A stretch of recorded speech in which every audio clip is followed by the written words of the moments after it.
так ці інакш заўсёды, калі ёсць эміграцыя, потым большасць не вяртаецца. Люди поверталися, тому що просто любили Україну. Тому що насправді я вам скажу щиро і відверто, і чесно, в Україні набагато мені краще, ніж будь-де. Калі чалавек пачуваецца бяспечна і калі ёсць перспектыва, то акурат, як то кажуць, ну і сям'ю можна вялікую завозіць.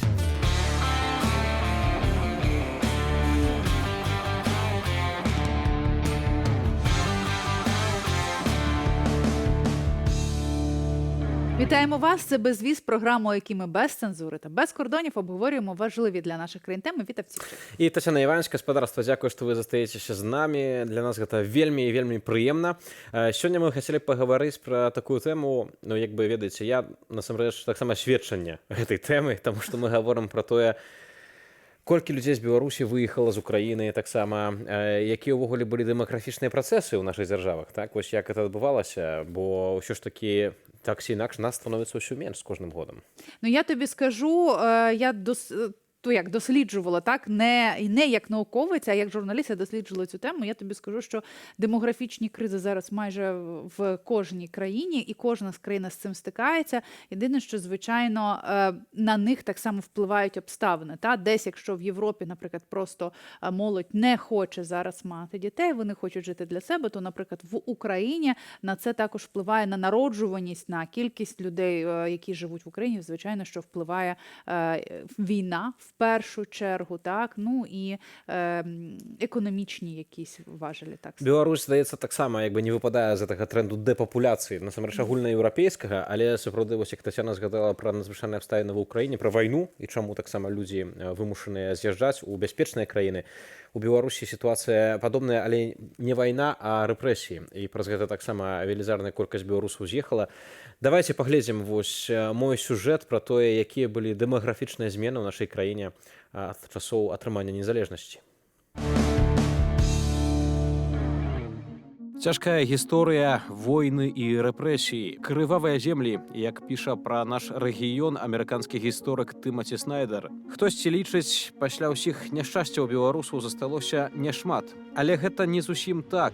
Беларусь, хутчэй, сярэдняя еўрапейская краіна, калі казаць пра колькасць насельніцтва. Большая за Аўстрыю, Балгарыю ці, напрыклад, Швейцарыю. У незалежнасць мы ўкрочылі з 10 мільёнамі грамадзянаў, і аж да 1994 года колькасць жыхароў расла. Пачынаючы з 95-го беларусаў станавілася ўсё менш. Хтосьці заўважае, што пералом тренду супаў з заменай дзяржаўнай сімволікі і пачаткам маштабнай русіфікацыі, але наўрад ці гэта мае нейкае навуковае абгрунтаванне. Перапіс 99-го года яшчэ паказваў больш за 10 мільёнаў жыхароў, а вось год 2009 толькі 9,5 мільёнаў. Апошні спіс з 2019-го налічыў 9 мільёнаў 400 тысячаў жыхароў. Пасля 2020 года распачалася хваля масавай эміграцыі з Беларусі, выкліканая татальнымі рэпрэсіямі і адсутнасцю перспектываў. Паводле Цэнтру беларускай салідарнасці ў Варшаве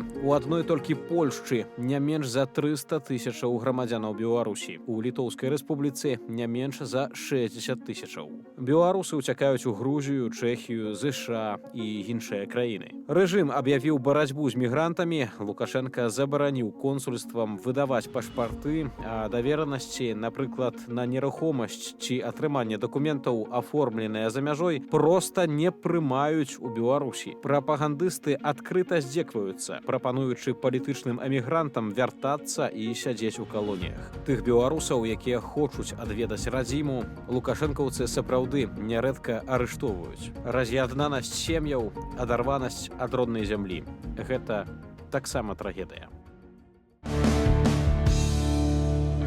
Вітав, справді багато хто виїжджає з Білорусі, багато хто ще більше, напевно, бояться туди повернутися. І ми навіть не знаємо, скільки людей ще б хотіли виїхати, але все ж таки, ти доволі молода людина, ти ще не є батьком, але як багато білорусів народжуються, можливо, ти знаєш у твоїх знайомих, наскільки твої друзі зараз готові народжувати дітей, і головне, чи готові вони потім з ними повернутися до вільної Білорусі? Так, там добре питання, асабліва апошняе, тому що мої сябры збольшага таксама апынуліся цяпер у замежжы, вось, і я таксама назіраю, як у многіх нараджаюцца дзеці, і гэта мяне вельмі цешыць. Наконт таго, ці яны хочуць вярнуцца, канешне, гэта будзе іх прыватны выбар, не ведаю, пабачым.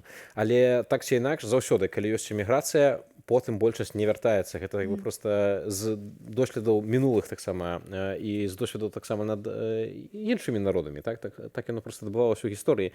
Вось, і ў гэтым таксама ёсць пэўная, ну так, скажем так, дрэнная перспектыва для Беларусі, што так ці інакш нават людзі, якія любяць Беларусі, ўсё роўна ёсць такая прызвычаенне пэўная, так, звычка, што хтосьці там можа там дом купіў, там ці кватэру, ці яшчэ штосьці, і ўжо цяжэй потым вярнуцца. Аднак мне здаецца, што мы як бы не выпадаем з гэтага агульнаеўрапейскага трэнду, то бок няма такога, што ёсць нейкая вялікая дзетнасць, але таксама няма такога, што людзі пазбягаюць дзяцей. Вось, калі ж мы ўвогуле кажам пра змены дэмаграфічныя ў Беларусі, я хацеў бы далучыць да нашага эфіру сацыёлага, доктара Андрэя Вардамацкага. Спадар Андрэй, вітаю вас. Вітаю.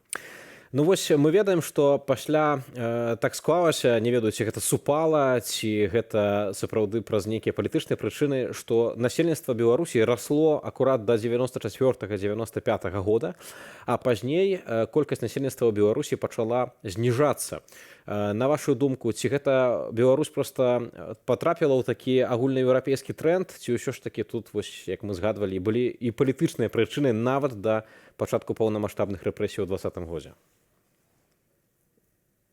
Дякую за пытанне. Ну так, такі тренд агульнаеўрапейскі існуе насамрэч, так, ёсць вялікая эміграцыя, і на прыкладзе розных краінах мы аб гэтым ведаем. Але, значит, ёсць разныя матывацыі эміграцыі. Так, ёсць эканамічная матывацыя і палітычная матывацыя, калі апошняе можна назваць гэтым словом матывацыя. Гэта першае. Па-другое, існуюць розныя прапорцыі між гэтымі рознымі відамі матывацыі. Так? І калі раней, значит, у Беларусі дамінавала вось такая эканамічная, то пасля, вось пачынаючы з, значит, з 21-го года, палітычная матывацыя прыкладна ў 2 раза перавыходзіць за рамкі параўнання з эканамічнай матывацыяй. Так, гэта другой пункт. Третий пункт. Хто ад'язджае? Так, у Европе, так бы мовіць, поездки адбываюцца у людзей з сярэдняга ўзроўня кваліфікацыі. Так, вось вядома такая ў Польшчы реклама водопроводчик. Это такі симпатичный молодой человек, специалист, водопроводчик, он эміграваў там недзе Великую Британию. Вось гэта мэтавая група ад'езда. А калі гаварыць пра Беларусь, так, то мэтавай групай тут, калі адзін такі вобраз, гэта будет такі айтишнік аб'яднаны з навукоўцам. Вось. Ну і зразумела, што вось гэты айтишнік, калі бы ён быў на тэрыторыі сваёй краіны, дзе ён быў раней, ведаеце, ён бы плаціў большыя падаткі, значит, у сваёй краіне. Гэта пытанне рытарычнае, параўнальна з водаправодчыкам, пры ўсёй павагі да гэтай абсалютна неабходнай прафесіі. То есть ад'язджаюць розныя мэтавыя групы з эканамічнымі наступствамі для краіны, адкуль ад'язджаюць, і для краін, куды яны прыязджаюць. Для краіны, адкуда яны ад'язджаюць, гэта натуральнае паніжэнне якасці працоўнай сілы, а для краіны, куды яны прыязджаюць, гэта вклад в эканоміку. Гэта насамрэч гэта галоўны прагматычна эканамічны сэнс того, Та, що відбувається. Пане Андрію, а в мене до вас тоді питання: а що би змусило ось цих людей повернутися? Та? Тому що коли ми говоримо про еміграцію, от ми тут з Вітовтом вже говорили, дуже багато хто не повертається. Більше того, той, який їде, це, наприклад, так, як було в Україні, коли виїжджали на заробітки десь до Португалії, до Італії, потім, якщо вдавалося там закріпитися, вони забирали цілі сім'ї з собою, цілі родини. Але якщо говорити зараз, так, коли все ж таки, незважаючи на війну, все рівно світ більш такий глобальний, світ більш об'єднаний, тобто можна десь виїхати і повернутися додому. От що змусить білорусів повернутися на свою батьківщину? Лише економічні якісь блага? Так, коротенько для уступа. Витов абсолютно, значит, справедливо сказал, что есть такое обнижение жадання повертаться, бо гэта агульная сацыялагічная закономерность, и пасля 3 гадоў такой першаснай адаптацыі чалавек адаптуецца, і ему уже менш хочется вяртацца, так? Але вось у краінах існуе шмат праграмаў вяртання спецыялістаў, праграмы матывацыі вяртання спецыялістаў, і гаворка ідзе не толькі пра грошы, а гэта і матывацыя такая і кар'ерная, і агульнаграмадзянская, і гэтак далей, так, розныя матывацыі. І гэта можа такі працэс адбывацца, і гэтыя людзі в такім пасіянарным ключе могуць вяртацца. І там яны уже такімі будуць, значит, рухавікамі развіцця краіны. Прыклады ёсць, но вы ведаеце фаміліі прэзідэнтаў краінаў, у тым ліку у краінах Балтыкі, калі вярталіся у якасці прэзідэнтаў людзі, якія былі на дадзены час за мяжой. То есть гэта магчымыя рэчы. Але трэба, галоўная, змена макрасітуацыі, па-першае, і на мікра такім менеджерскім узроўні праграмы матывацыі вяртання, матывацыі і матэрыяльнай, і нематэрыяльнай. Спадар Андрэй, цяжка тут уявіць сапраўды нейкае масавае вяртанне, пакуль не зменяцца палітычныя умовы ўнутры краіны, але разам з тым ўсё больш і больш інфармацыі вось пасля 20-го года, што, напрыклад, з заводаў звальняюць спецыялістаў, выбітных спецыялістаў, нягледзячы на тое, што яны выдатна працавалі, але толькі таму, што, напрыклад, чорна-белы сцяг хтосьці ўзняў, так? І гэта не нейкія адзінкавыя выпадкі, шмат дзе кваліфікаваныя кадры проста вымушаныя уцякаць з Беларусі пад пагрозай рэпрэсіяў, а часам нават рэжым проста і не дае ім застацца, то бок іх потым не бяруць нікуды на працу, яны вымушаныя ехаць на захад. Няўжо вось рэжым не задумваецца над нейкім прагматычным момантам? Ці вось вы кажаце пра тое, што ідзе абніжэнне якаснай працоўнай сілы ў Беларусі, на жаль, але няўжо вось рэжым не разумее, што ён таксама ад гэтага страчвае? Ну, слухайте, ёсць розныя, значит, памеры часу планавання. Гэта можа планаванне на год, на 5 гадоў, так, а можа быць планаванне на дзень, тыгодзень, так. У Советском Союзе ў свой час былі 5-леткі, так, а ў Кітаі 50-леткі. Гэта розныя рэчы. А можа быць планаванне на 1 дзень. Гэта першы поінт. Другі поінт наконт кваліфікацыі. Вы упомянули гэтае слово. Ну, простая рэч, існуе карэляцыя паміж узроўнем кваліфікацыі і мірапоглядам, так? Ну, і ён, гэты мірапогляд у кваліфікаваных людзей часцей не той, які, ну, так бы мовіць, патрэбны, так? У дадзенай сістэме. І трэцяе, вы упомянули слово «завод». Слухайте, вось такая, может быть, тут аналогія, завод.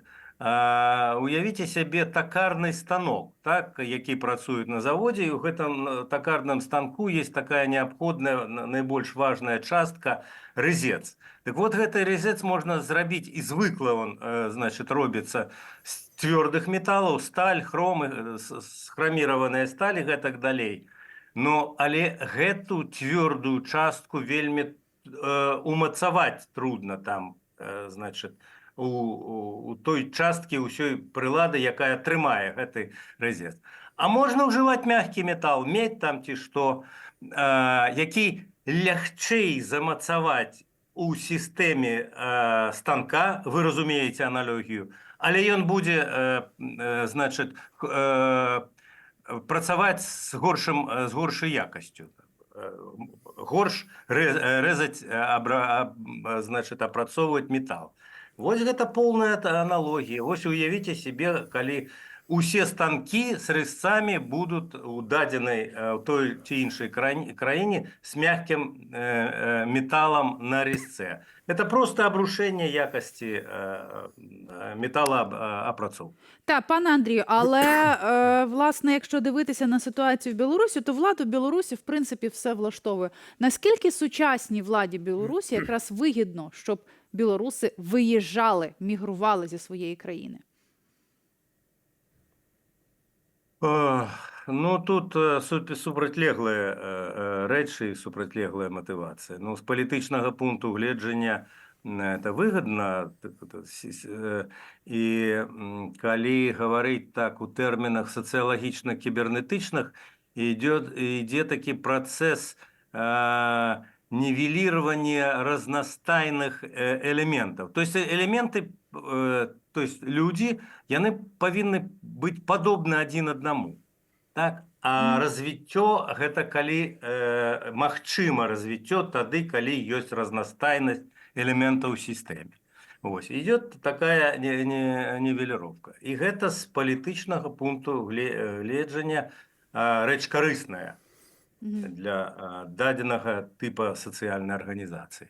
З эканамічнага пункту гледжання это безумоўна, гэта кепская рэч. Я гаварыў аб гэтым, і гэта галоўны сэнс, і гэта галоўны месседж вот усяго, можа быць, усей нашай перадачы. Гэта абніжэнне якасці працоўных сіл, працоўнай сілы дадзенай краіны. Зрозуміло. Спадар Андрэй, вось вы кажаце таксама пра якасці працоўныя людзей, якія таксама выязджаюць, напрыклад, за мяжу, ці застаюцца ўнутры краіны. Але разам з тым, калі кажам увогуле пра погляды нас і пра нейкую такую еднасць, лучнасць тых, хто з'ехаў за мяжу, і тых, хто застаўся ўнутры краіны, мы бачым, што рэжым увесь час хоча разбіць гэтую еднасць. Усе практычна медыі, якія вяшчаюць за мяжы, а толькі яны могуць увогуле свабодна казаць тое, што думаюць. Яны прызнаныя экстрэмісцкімі, людзей унутры краіны пераследуюць, вось нават за нейкія там, калі знойдуць нейкую падпіску ці нейкі лайк і так далей. Вось наколькі ўвогуле, скажам так, вось людзі дыяспары адрываюцца таксама ад таго, што адбываюцца унутры краіны, так, адрываюцца ад сваіх суайчыннікаў у Беларусі. Ну, дзякую, што вы гэты аспект закранулі. Гэта вельмі важная рэч, паміма эканамічна-прагматычнай. Вось гэтая ментальная рэч, гэты ментальны працэс адбываецца. І можна гаварыць, і такая з'ява ўжо паўстала, коконізацыя інфармацыйнага прастранства внутры Беларусі і звонку. Ось. І гэта такая, так бы мовіць, такая першая ступень, калі людзі ўжываюць розныя інфармацыйныя потокі, так? І паступае розная інфармацыя, а гэта азначае, што людзі робяць розныя інтэрпрэтацыі адных і тых жа падзеяў. Другой ступенью можа быць узнікненне такога мірапоглядавай коканізацыі. Так, розныя пункты гледжання ўжо так сістэмна на каштоўнасным узроўні. Вось. І там стане пытанне узаемадзеяння паміж гэтымі двумя коканамі, і стане пытанне, ці будзе дыаспара там, ну я не ведаю, такой ведучы, рухавіком.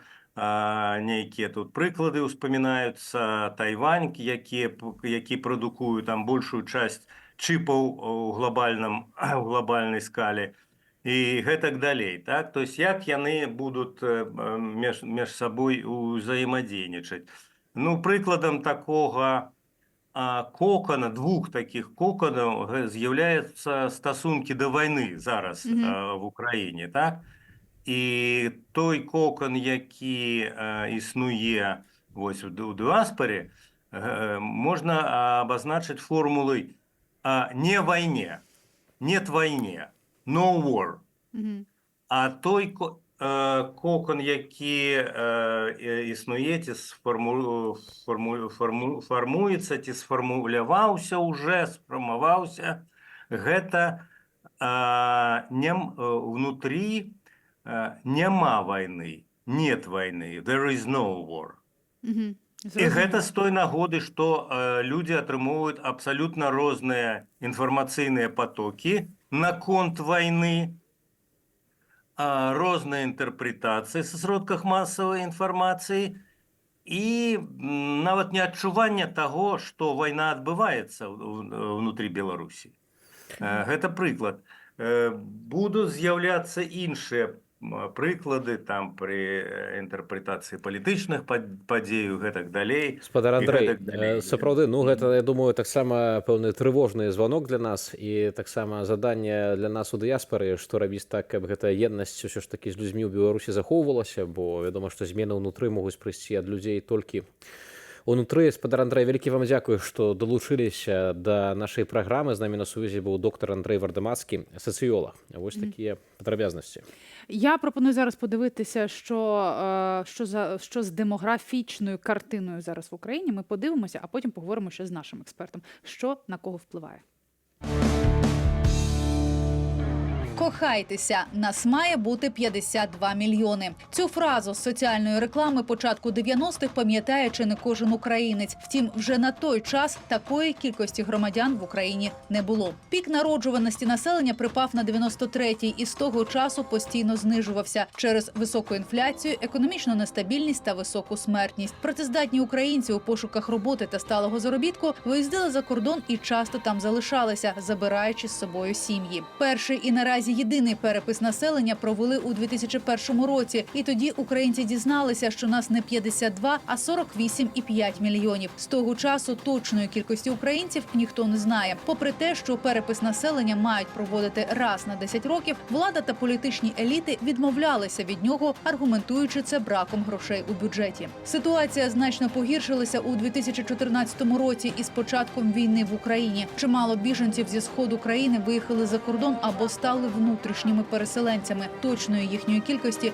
ніхто не знає, адже багато хто з них не реєструвався, переміщаючись по країні. Провести перепис населення – одна із передвиборчих обіцянок Володимира Зеленського. Визначити кількість українців мало у 2020 році, одразу після парламентських виборів. Втім, замість цього був проведений так званий аудит держави. Оцінка кількості тих, хто фактично живе в Україні, проводилася за 3 комбінованими методами з використанням даних від мобільних операторів, прикордонників та пенсійного фонду, а також різних держреєстрів. Згідно результатів цього підрахунку, станом на 1 грудня 2019 року в Україні проживало приблизно 37 мільйонів 300 тисяч осіб. При цьому, за оцінками Держстату, українців майже 42 мільйона. Різниця викликана тим, що уряд враховував статистику жителів ОРДЛО. Скільки зараз проживає в Україні, точної цифри ніхто не знає. Адже із початком повномасштабної війни, за незалежними оцінками, з України виїхало понад 6 мільйонів українців. Більшість із них залишаються у країнах Євросоюзу і не збираються повертатися до України. Тацяна, вось калі я таксама быў у Кіеве і таксама прыязджаў да сябе ў госці, я памятаю, мы размаўлялі пра некаторых нават тваіх суседзяў, якія таксама з'язджалі на захад на пачатку паўнамасштабнай агрэсіі, а потым ўсё ж такі вырашылі вярнуцца. Вось ты кажаш, што таксама большасць тых, хто вымушана ўцёк з Украіны, ён, на жаль, хутчэй за ўсё ўжо не вернецца, няма гэтага жадання. Але разам з тым, вось, можа, ты ведаеш прыклады людзей, которые вось вярнуліся, ну вось ты таксама, але іншыя. Якая была матывацыя? Так чаму вось людзі ўсё ж такі вырашылі вярнуцца ва ўкраіну, нягледзячы на тое, што трывае вайна? Ну, звичайно, поверталися ті, у кого вцілілі будинки, і для кого тут було важливо бути в своєму будинку, важливо було бути в своїй квартирі, бо вони лишилися. Багато хто не повертається, власне, з тих людей, які втратили абсолютно все. І ти ж розумієш, що якщо людина втратила абсолютно все, в неї там довший період депресії, в неї більше страхів, і вона боїться. Крім того, люди поверталися, тому що просто любили Україну, тому що насправді, я вам скажу щиро і відверто, і чесно, в Україні набагато мені краще, ніж будь-де. Ми вже отут в безвізі особливо показували, скільки мало бюрократії залишилося в Україні, що дуже важливо, особливо, наприклад, для мене. Для мене важливо, що я з одного смартфона можу і підписати документи, і відкрити нову картку за 15 хвилин в банку, просто виславши фото свого паспорта, і я за 15 хвилин маю свою нову кредитну картку. Записатися до лікаря, до будь-якого лікаря в будь-який день, в будь-який зручний для тебе час, так само ти можеш. Тому, знаєш, певні переваги вони лишилися в Україні, і тому люди повертаються. Але не повертаються, наприклад, знову ж таки, з власного досвіду. Моя подруга з дітьми виїхала, вона живе в Італії, і в неї вже один син вчиться в мистецькій школі, донька старша Тобто також іде адаптація вчиться так в само, це так само людська мистецькій школі. реч. І вони не хочуть, на жаль, повертатися. Вона хоче, а діти вже ні. На жаль, така ситуація. Про те, скільки нас залишилося в Україні і скільки українців все ж таки може повернутися, поговоримо з нашим гостем. Заступник директора з наукової роботи Інституту демографії та проблем якості життя НАН України Олександр Гладун разом із нами на зв'язку. Пане Олександре, раді вас вітати. Здравствуйте. Добрий день. Пане Олександре, говоримо про те, що, звичайно, з початком війни дуже багато українців виїхало. Вони почали в 90-х через економічні проблеми, економічну кризу виїжджали. Почалася війна в 2014 році, виїхали зі сходу України. Хтось став внутрішнім переселенцем, хтось виїхав за кордон. Але з початком повномасштабної війни справді така величезна хвиля українців виїхала за кордон. Чи відомо нам на зараз хоча б якісь приблизні цифри, скільки нас зараз лишилося? Наш інститут робив певні оцінки щодо чисельності населення в кордонах України, в кордонах 1991 року, тобто по всій території України. Ми робили їх декількома методами і, в принципі, оцінки приблизно однакові. Це 35 мільйонів плюс-мінус 250 тисяч. Орієнтовно так. Але точність таку достеменно гарантувати ж ми ж, звісно, не можемо. Пане Олександре, але я власне починала цей сюжет, пам'ятаєте, в 90-х була реклама, білборди «Кохайтеся, бо нас має бути 52 мільйони». З 52 до 35, це величезна кількість людей, величезна кількість українців, величезна, це генофонд нації, так само частина його виїхала. Що на це найбільше вплинуло, окрім війни? Якщо ми розглянемо, наприклад, оцінку чисельності населення на початок повномасштабного вторгнення, це було, за нашими оцінками, 42 мільйони. Тобто за 30 років чисельність населення скоротилась на 10 мільйонів. Це шалені темпи скорочення. Вони відбувались частково за рахунок міграції, за рахунок того, що в Україні такий підвищений рівень смертності, тобто передчасна смертність. Те, що умовно вважається смертність до 65 років, вона є у всіх країнах, але в Україні висока. І головний чинник, який вплинув, це зміна репродуктивної поведінки населення. Тобто значно менше почали народжувати дітей українські жінки. Практично зараз українська родина – це однодітна родина. Хоча по обстеженнях люди кажуть, що бажають мати 2 дітей. Але на практиці буде по-іншому.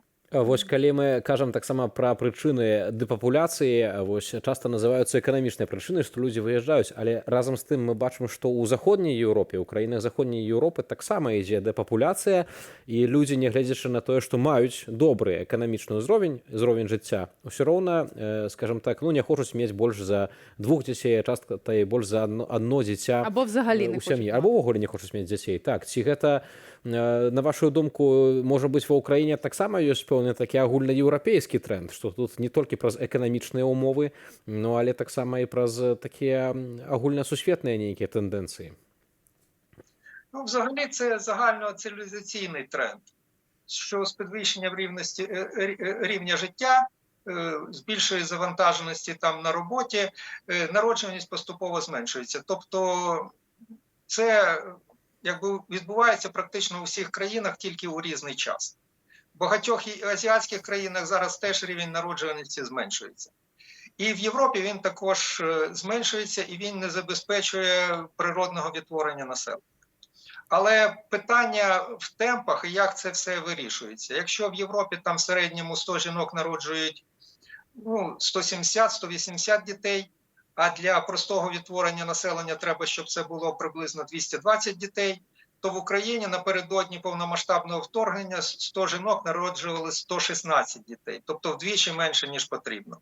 І проблема от в цьому рівні, що дуже великий розрив між рівнями народжуваності в Європі і в Україні. Крім того, в Європі тривалість життя років на 10 більше, ніж в Україні. Тому там чисельність населення, якщо вона і коливається, зменшується, то не такими великими темпами, як в Україні. І плюс країни Західної Європи проводять таку м'яку міграційну політику щодо залучення громадян інших країн на постійне проживання. І що стосується цієї кризи, скільки громадян України повернеться, буде дуже сильно залежати від того, яку політику будуть проводити країни, в яких зараз перебувають наші громадяни. А політика йде адаптації українців до проживання в країнах, де вони зараз знаходяться. Це і мова, влаштування дітей в дошкільні або в шкільні навчальні заклади, сприяння, щоб діти отримували вищу освіту. Тобто в усьому світі і в Європі йде зараз боротьба за людей.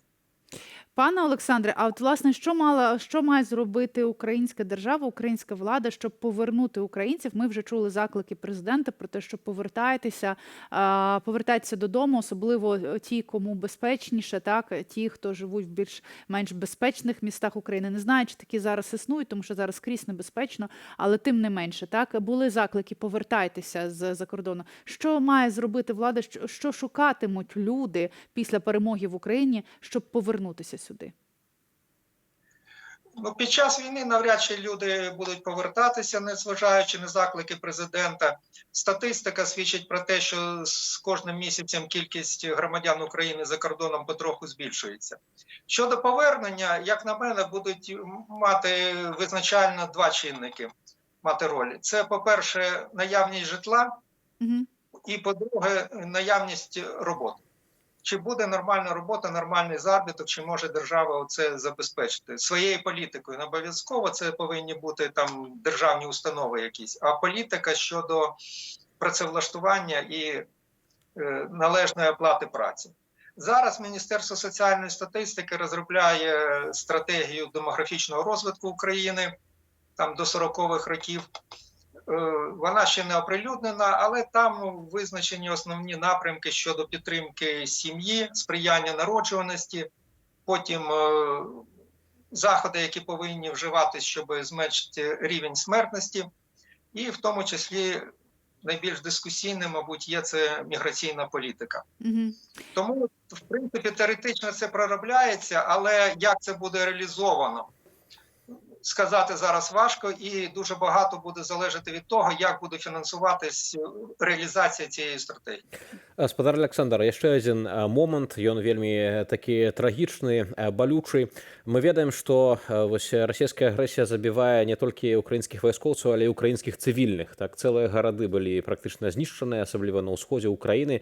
Разам з тым бачна, што ў вольным доступе няма канкрэтных звестак, так, колькі цывільных было забіта падчас паўнамасштабнай агрэсіі.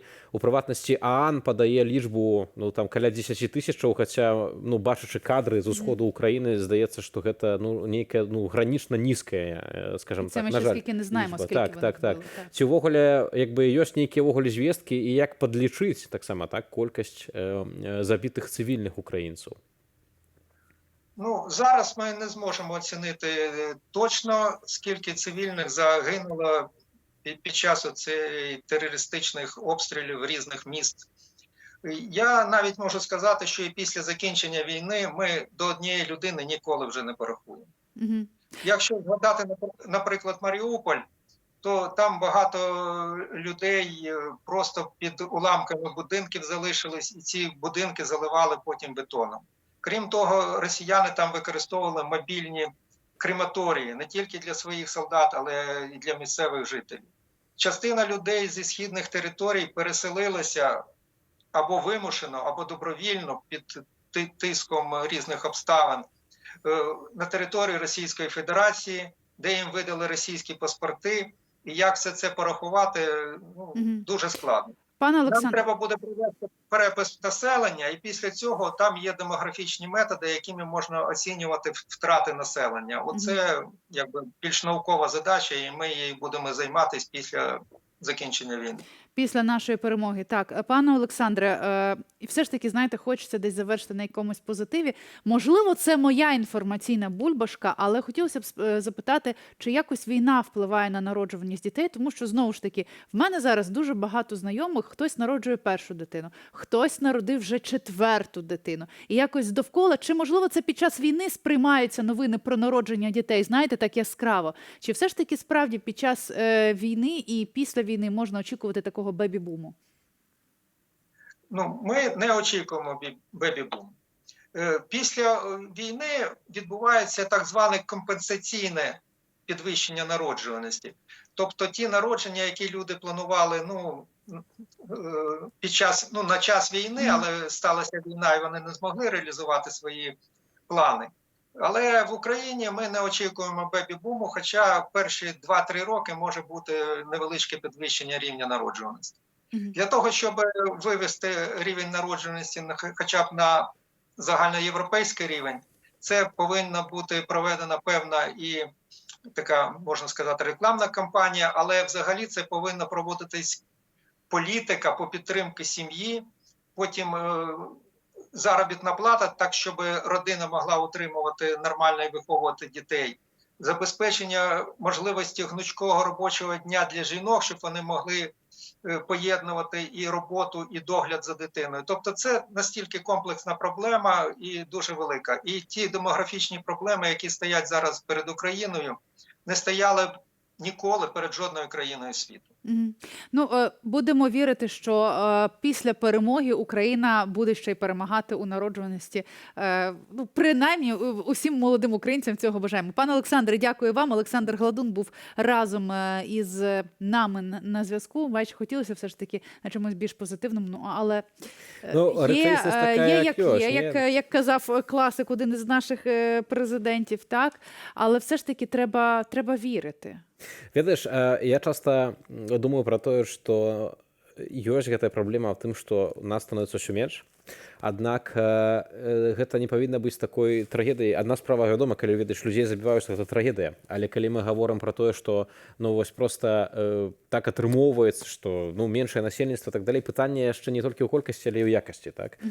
Бо ёсць, напрыклад, краіны, якія сапраўды маленькія, нават у нашым рэгіёне, напрыклад, краіны Балтыі, яны маюць не шмат насельніцтва, але там чалавек рэальна пачуваецца ў сваёй дзяржаве, у сябе дома, са сваімі правамі, са сваёй будучыняй, так? І гэта вельмі важны момант. І асабіста для мяне, як для беларуса, таксама, канешне, хочацца, каб Беларусь была вольнай, але магутнай таксама. І для магуцця вядома, што трэба, каб было больш людзей. Але вось для мяне пытанне волі, свабоды, яно больш важнае. І глядзім, напрыклад, на дзяржаву Ізраіль на Блізкім Усходзе, а яна прыблізна па колькасці насельніцтва такая самая, як Беларусь, так? Вось. І бачым, як вось яны маючы там 8, трошкі больш мільёнаў, такая моцная дзяржава, про якую чуваць ва ўсім свеце, як яны здольныя абараняць сябе, гэта нешта рэальна такое незвычайнае. І мне здаецца, што тут вось пытанне якасці, оно таксама вельмі важнае. Калі мы будзем так любіць сваю айчыну, любіць сваю краіну, таксама вызмагаем гэтую свабоду, я думаю, што тады будзе перспектыва. А зрэшты, калі чалавек пачуваецца бяспечна і калі ёсць перспектыва, то акурат, як то кажуць, і сям'ю можна вялікую завозіць. Слава Україні! Живе Білорусь!